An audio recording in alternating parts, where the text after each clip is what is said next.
ஆனந்தமயம் தெய்வம் நிர்மலஸ்படிகாகிருதியும் ஆதாரம் சர்வ வித்யானாம் ஹயகிரியம் உபாஸ்பகே. நமஸ்காரம். அஸ்ட்ரோ டிவி நேயர்களுக்கு அஸ்ட்ரோ கேஎஸ் ஐயங்காரின் பணிவான நமஸ்காரங்கள். வார பலன் 1/7/2024 7/7/2024 வரை உண்டான வாரத்திற்கு என்னென்ன பலன்னு பார்க்கலாம். இந்த வாரத்தில் முதல்ல இந்த வாரத்தினுடைய கோல்சாரம் என்ன, அதற்கு பிறகு இந்த வாரத்தில் வரக்கூடிய விசேஷ நாட்கள் என்ன, இந்த வாரத்தில் எந்தெந்த ராசிக்காரர்களுக்கு சந்திராஷ்டமம் அப்படின்றத பார்க்கலாம்.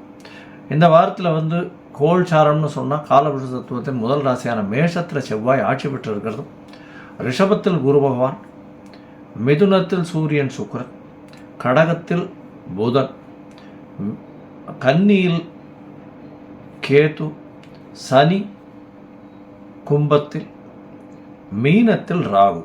இது இந்த வாரத்தினுடைய கோல்சாரம். இந்த வாரத்தில் அதிவேகமாக செல்லக்கூடிய கிரகமான சந்திர பகவான் இந்த வாரத்தில் பார்த்தோம்னா அஸ்வினி நட்சத்திரம், அதாவது மேஷ ராசியில் ஆரம்பிக்கிறார்.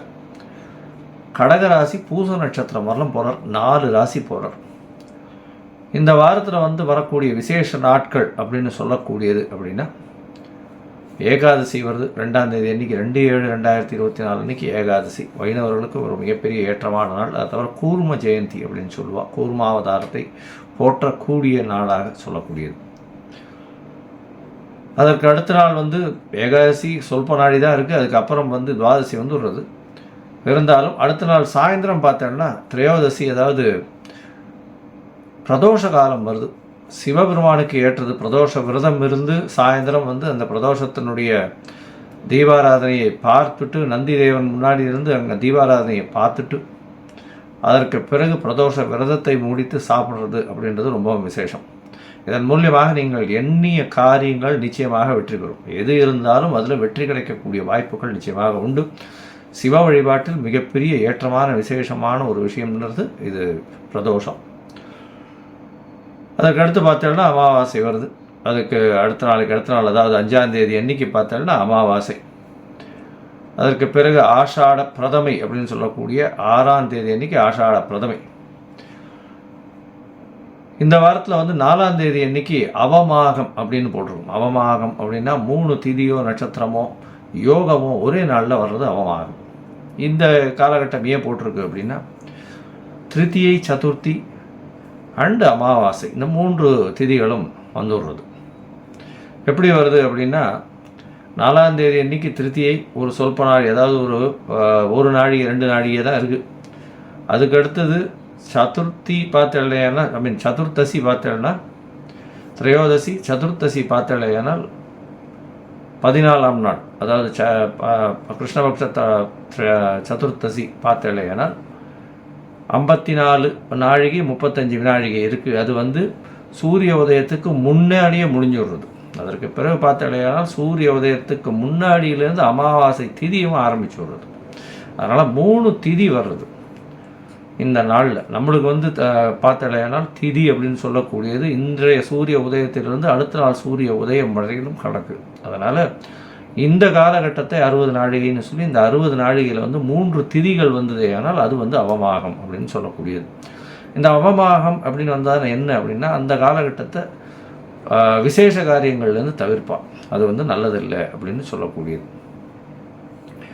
சரி, இந்த வாரத்தில் வரக்கூடிய எந்தெந்த ராசிகளுக்கு சந்திராஷ்டமம் அப்படின்னு பார்ப்போமே. ஏன்னால் கன்னியா ராசி, துலா ராசி, விருச்சிக ராசி, அது தவிர தனுசு ராசி, இந்த 4 ராசிக்காரர்களுக்கும் சந்திராஷ்டம காலம். சந்திராஷ்டமம்னா உங்களுடைய பிறந்த ராசியிலிருந்து 8ஆம் இடத்துல சந்திர பகவான் இன்றைய கோச்சார பிரகாரம் மறைஞ்சி இருக்கக்கூடிய காலகட்டத்தை சந்திராஷ்டமம்னு சொல்கிறோம். இந்த சந்திராஷ்டமத்தின் மூலியமாக மதிகாரகன் அப்படின்னு சொல்லக்கூடிய சந்திர பகவான் மறைந்திருக்கும் பொழுது மதி கெடக்கூடும், தவறான முடிவுகள் எடுக்கக்கூடும். அதனால் முடிஞ்சவர்களும் எந்த ஒரு புதிய முடிவும் எடுக்காமல் இருக்கிறது புத்திசாலித்தனம். அது தவிர வெளியூர் வெளிமாநிலம் பிரயாணங்கள் போகாமல் இருக்கிறது நல்லது. தேவையற்றவர்களுக்கு தேவையற்ற வம்பு வழக்கங்களில் ஈடுபடுறது, அது தவிர வாயில் ஏதாவது பேசிடுறது, அது தவிர யாருக்காவது ஜாமீன் கையெழுத்து போடுறது, தன்னை நம்பி அவரை கொடுங்கன்னு சொல்கிறது, இந்த மாதிரியான விஷயங்கள் தவிர்க்கிறது இந்த காலகட்டத்தில் ரொம்பவும் சிறந்தது. ஒருவேளை நீங்கள் பண்ண வேண்டியதாக வந்துடுத்தே ஆனால் என்ன பண்ணலாம் அப்படின்னா, சந்திர பகவானுக்கு உண்டான எளிய பரிகாரம் அப்படின்னு சொல்லக்கூடியது அருகில் இருக்கக்கூடிய கோசாலையில் அகத்திக்கீரை கட்டு ஒரு 2 பசுமாட்டுக்கு வாங்கி கொடுங்க. உங்களுடைய சந்திராஷ்டமத்தின் தாக்கம் நிச்சயமாக குறையும். இந்த வாட்டி துவாதசி வேறு வருது, அதனால் கண்டிப்பாக கொடுக்கறதன் மூலியமாக சந்திராஷ்டமத்தின் தாக்கம் குறையும். சரி, இந்த வாரம் மேஷம் முதல் மீனம் வரை எப்படி இருக்குது அப்படின்றத பார்ப்போம். அதற்கு முன்னாடி என்னுடைய மொபைல் நம்பர் கீழே ஸ்க்ராலிங்கில் போயிட்டு இருக்கோம். உங்களுக்கு அஸ்ட்ராலாஜிக்கல் கன்சல்ட் தேவைப்பட்டதே ஆனால் எனக்கு ஒரு ஃபோன் பண்ணுங்க. உங்களுடைய date, time, place of birth, உங்களுடைய நேம், அதை தவிர உங்களுடைய பேரண்ட்ஸ் நேம் இதெல்லாம் கொடுங்க. உங்களுடைய ஜாதகத்தை கணித்து குறித்து அதில் ராசி சந்தி, பாத சந்தி, நட்சத்திர சந்தி, லக்ன சந்தி, ஏதாவது சந்தியில் இருக்கான்றதை பார்த்துட்டு அதற்கு பிறகு உங்களுடைய ஜாதகத்தை போட்டுட்டு இன்றைய காலகட்டத்தில் இருக்கக்கூடிய தசாபுக்தி அந்தரம் சூக்ஷ்மம் எப்படி இருக்குது அப்படின்றதையும் பார்த்து, இன்றைய கோல்சாரம் எப்படி உங்களுக்கு வலுவாக இருக்கா இல்லையான்றதையும் பார்த்து, உங்களுடைய ஏற்ற காலங்கள் இறக்கத்தினால் என்னென்ன பிரச்சனைகள், அதற்கு உண்டான எளிய தீர்வு என்ன அப்படின்றத ஒன்று ஒன்றா கொடுக்க முடியும் என்னால். அதற்கு உண்டான கட்டணத்தையும் செலுத்தி அதற்கு பிறகு நீங்கள் எங்கிட்ட அப்பாயின்மெண்ட் வாங்கிக்கோ. இப்போ மேஷம் முதல் மீனம் வரை 1/7/2024 7/7/2024 வரை உண்டான வாரத்திற்கு மேஷம் முதல் மீனம் வரை என்னென்ன பலன்கள்னு பார்க்கலாம். தனுசு, மூலம், பூராடம், உத்திராடம் இந்த 3 நட்சத்திரம் 9 பாதங்களை கொண்ட ராசி. ராசியின் அதிபதி குரு பகவான் ராசிக்கு 6ஆம் இடத்துல இருக்கார். மறைந்த இடத்தில் இருக்கக்கூடிய காலகட்டம். புதுசாக கடன் வாங்கக்கூடிய வாய்ப்புகள் உண்டு. அதாவது போட்டித் தேர்வு, ஏதாவது எதிராளிகளோட சண்டை சச்சரவு இதெல்லாம் ஈடுபடாதீங்க. எல்லா விஷயத்தையும் சமரசமாக பேசிட்டு போகிறது ரொம்ப நல்லது. உங்களுடைய ராசிக்கு 3ஆம் இடத்துல சனி பகவான் வக்கரகதி அடைஞ்சிருக்கிறதுனால புதிய முயற்சிகளில் கொஞ்சம் பின்னடைவு இருக்கக்கூடிய காலகட்டமாக அமைய போகிறது. 5ஆம் இடத்துல செவ்வாய் பகவான் ஆட்சியில் இருக்கிறதுனால குழந்தை பிராப்தி ஏற்படக்கூடிய பாக்கியம் நிச்சயமாக உண்டு. புதிய வீடு மனை வாங்கக்கூடிய வாய்ப்புகள், அதற்காக புதுசாக கடன் வாங்கக்கூடிய வாய்ப்புகள் நிச்சயமாக இருக்கும். உங்களுடைய ராசிக்கு 7ஆம் இடத்துல சூரியன் சுக்கிரன் 2 பேரும் இருக்கிறது பெரிய விசேஷம். சுக்கிரன் மூலியமாக உங்களுடைய ராசியும் சுவப்படுறது ஒரு நல்ல ஒரு ஏற்றம். இருந்தாலும் சூரிய பகவான் உங்களுடைய ராசிக்கு 9ஆம் அதிபதி அப்படின்னு சொல்லக்கூடியவர் 7ஆம் இடத்துல இருக்கார். சூரியன் சப்தமத்தில் இருக்கும்பொழுது சிறு சிறு பிரச்சனைகள் கணவன் மனைவியிடையே வரக்கூடிய வாய்ப்புகள் உண்டு. பார்ட்னர்ஷிப் பிஸ்னஸில் சிறு பின்னடைவு இருக்கக்கூடிய வாய்ப்புகள் நிச்சயமாக இருக்கும். பேச்சில் ரொம்ப கவனமாக இருங்க. நண்பர்களோட கொஞ்சம் பிரச்சனைகள் வரக்கூடிய வாய்ப்புகள் உண்டு. உங்களுடைய ராசிக்கு பார்த்தாலேயானால் 8ஆம் இடத்துல புத பகவான் சப்தமாதிபதி மறைந்து 8ஆம் இடத்துல இருக்கிறதன் மூலியமாக பார்ட்னர்ஷிப் பிஸ்னஸில் பிரச்சனைகள் வரும். பண விரயங்கள் கொஞ்சம் ஏற்படக்கூடிய வாய்ப்புகள் நிச்சயமாக உண்டு. இந்த வாரம் பார்த்தாலேயானால் 1/7/2024 7/7/2024 வரலும் உண்டான நாட்களில் சந்திர பகவான் உங்களுடைய ராசிக்கு 8ஆம் அதிபதி உங்களுடைய ராசிக்கு 5ஆம் இடத்துல சந்திரனும் செவ்வாயும் சேர்ந்து இருக்கக்கூடிய காலகட்டம். சந்திரமங்கல யோகம் அமைகிறது. 8ஆம் அதிபதியும் சேர்ந்து இருக்கக்கூடிய காலகட்டம்ன்றதால நல்ல ஒரு ஏற்றம் கிடைக்கும். குழந்தைகள் மூலியமாக நல்ல ஒரு பெரிய விசேஷம் கிடைக்கக்கூடிய வாய்ப்புகள் உண்டு. பதவி புகழ் அந்தஸ்து கௌரவத்திற்கு தடை இருக்காது. நல்ல ஒரு ஏற்றம் கிடைக்கக்கூடிய காலகட்டமாக இந்த வாரம் ஆரம்பம் அமைகிறது. 2ஆம் தேதி மத்தியானம் சந்திர பகவான் உங்களுடைய ராசிக்கு மத்தியானம் 12:30 மணிக்கு 6ஆம் இடத்துக்கு போகிறார். குரு பகவானோட சம்பந்தம் 2ஆம் தேதியிலிருந்து 4ஆம் தேதி மாலை ஒரு 5:30 மணி வரலும் இருக்கக்கூடிய காலகட்டத்தில் குரு பகவானுடைய சம்பந்தம். குரு பகவான் சந்திரனோடு சேர்ந்து கஜகேசரி யோகம்னு சொல்லக்கூடிய பெரிய யோகத்தை கொடுக்குறார். இதன் மூலியமாக உங்களுக்கு எது எடுத்தாலும் வெற்றி பெறக்கூடிய 6ஆம் இடத்துல வெற்றி பெறக்கூடிய வாய்ப்பு கிடைக்கும். 8ஆம் அதிபதி 6ஆம் இடத்துல இருக்கிறதன் மூலியமாக புதிய வேலை, தொழில், பெரிய மாற்றங்கள், திடீர் லக்கு எல்லாம் வரக்கூடிய வாய்ப்புகள் நிச்சயமாக உண்டு. ராசிநாதனே 6ஆம் இடத்துல இருந்து சுபத்துவத்தோடு இருக்கிறதுனால கண்டிப்பாக புதிய வேலை கிடைக்கக்கூடிய பாக்கியம் உண்டு.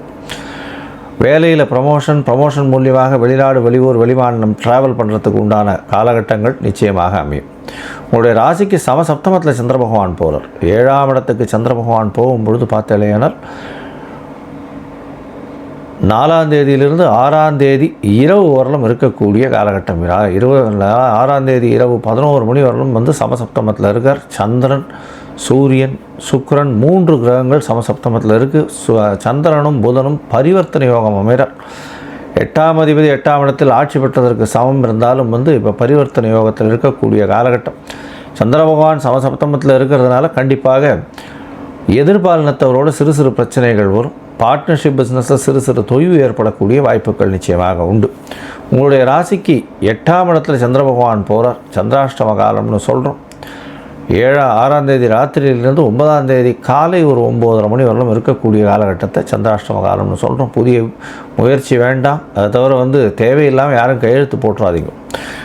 மொத்தத்தில் இந்த தனுசு ராசிக்காரர்கள் ராசியின் அதிபதி 6ஆம் இடத்துல இருக்கிறதுனால சிறு சிறு பிரச்சனைகள் இருந்தாலும் உங்களுக்கு சனி பகவான் நல்ல ஒரு ஏற்றத்தில் இருக்கிறார். அதை தவிர கேது பகவான் புதிய தொழிலை ஏற்படுத்தி கொடுப்பார். அதை தவிர புதிய வேலை கிடைக்கக்கூடிய பாக்கியம் உண்டு. படிக்கக்கூடிய இளைஞர்களுக்கு வெளிநாடு வெளியூர் போகக்கூடிய வாய்ப்புகள் மிகவும் அதிகமாக இருக்கும்.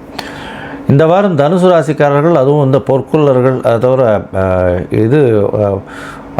டீச்சர், ப்ரொஃபஸர்ஸு, அதை தவிர டியூஷன் எடுக்கிற டீச்சர்ஸ், இவங்களுக்கெல்லாம் பெரிய ஏற்றம் கிடைக்கக்கூடிய காலகட்டம். அதை தவிர தங்கம் வியாபாரம் பண்ணுறவங்க, கோல்ட் ஸ்மித்து, தங்க நகாசு வேலைகள் செய்கிறவர்கள், அதை தவிர தங்கத்தை வைத்து பேங்கிங் லோன்ஸ் பண்ணுறவங்க, பேங்க்கில் இந்த கேஷ் ரிசீவ் பண்ணி கேஷியராக இருக்கிறவங்க, இவங்களுக்கெல்லாம் பெரிய ஏற்றம் கிடைக்கக்கூடிய வாய்ப்புகள் இந்த வாரம் மிகவும் அதிகமாக இருக்குது.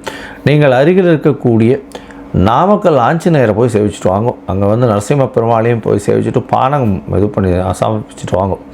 உங்களுக்கு எல்லா விதமான கஷ்டங்களும் கண்டிப்பாக சூரியனை கண்ட பனி போல விலகி. லோகா சமஸ்தா சுகினோ பவந்து. நன்றி, நமஸ்காரம்.